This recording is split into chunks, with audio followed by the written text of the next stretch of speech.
Have you ever noticed that the kindest, most giving person in your life, the one who's always there, is often the same one who, when they finally leave, just vanishes? It's like a switch flips. And it can be so confusing, right? So painful. What is actually going on there? Well, let's get into it. Just think about it for a second. I bet a face popped into your head. A friend, maybe a family member, a partner, someone who was your rock, who gave and gave and gave until one day they were just gone. That's the journey we're going to unpack today, from total devotion to a final decisive departure. And this really shows you the before and after, doesn't it?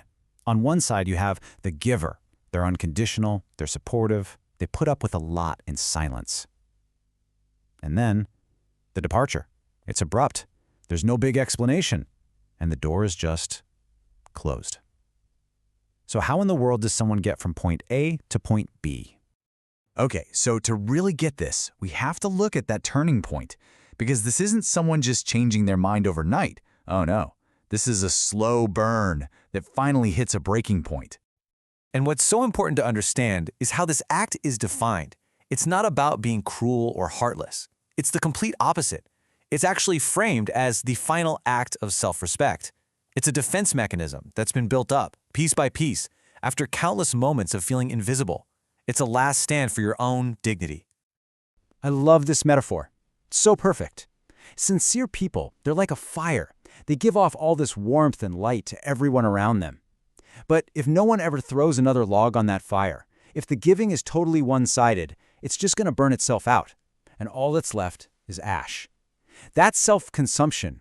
That's the key to understanding the exhaustion that comes next. So how does this actually play out? Well, it's not some big explosion.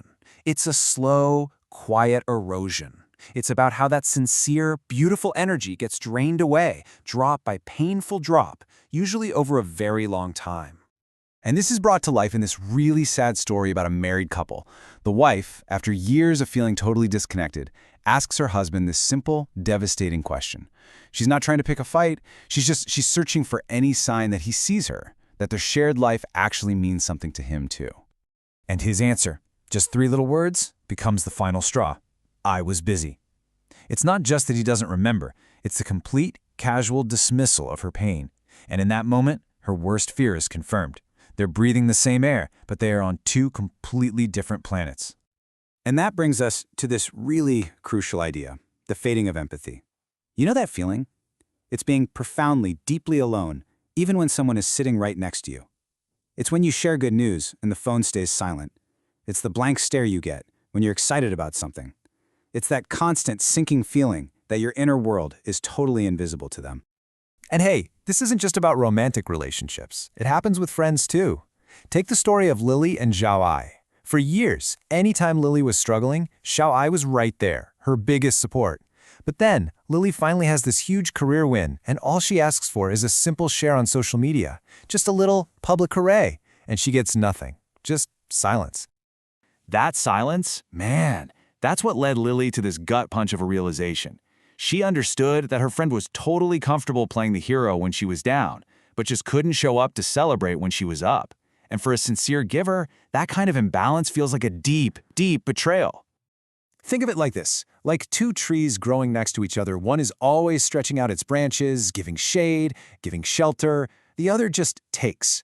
Well, eventually, the giving tree has to pull back. It has to conserve its energy just to protect its own roots, its own core. It's not being mean. It's just survival. All right, so let's shift gears here. Let's flip the script. What if this big, decisive departure isn't about giving up? What if it's about waking up? Let's start to look at this final act not as a failure, but as the ultimate form of self-preservation. Because really, that's what this is. It's a moment of pure, shocking clarity. It's like the fog of hope and second chances and maybe one day finally just lifts. And for the first time, the person sees the relationship for exactly what it is and what it isn't. And this breaks it down so perfectly.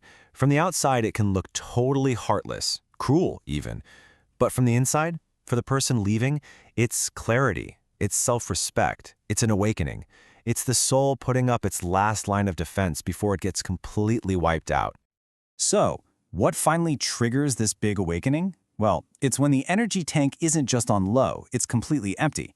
It's when that gap between what you hoped the relationship would be and what it actually is becomes too painful to live with anymore. It's that deep, profound realization that this connection is actively hurting your spirit. And you finally have to make a choice. Protect what little is left of yourself. Okay, so we understand the problem. Now for the big question. How do we avoid it? How do you give with an open heart without completely losing yourself in the process? Let's talk about the art of self-preservation. Here are 3 really practical things to focus on. First, learn to perceive your boundaries. That means listening to your body. Exhaustion is a message. That feeling of dread in your stomach, that's a message. When giving starts to cost you your peace, that's your boundary talking. Second, and this is a tough one, reduce your expectations. You gotta accept that you can't control how other people react or reciprocate.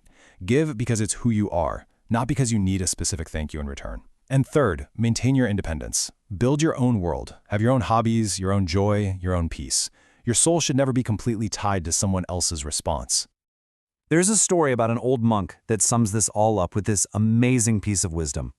True sincerity isn't just a light you shine on other people. It has to have its own fuel source. It has to have roots. You have to feed your own fire just as much as you warm others. And that's really the ultimate shift in thinking, isn't it? When you give, you're not doing it for them. You're doing it because it aligns with who you are. It becomes a gift to your own integrity. And when you see it that way, it stops being a transaction that needs an equal and opposite reaction. So I'll just leave you with this to think about. Is your sincerity, your giving, meant to make you feel whole and true to yourself? Or is it really for the response you hope to get back from other people? The answer to that? Well, that might be the key to protecting your own precious fire.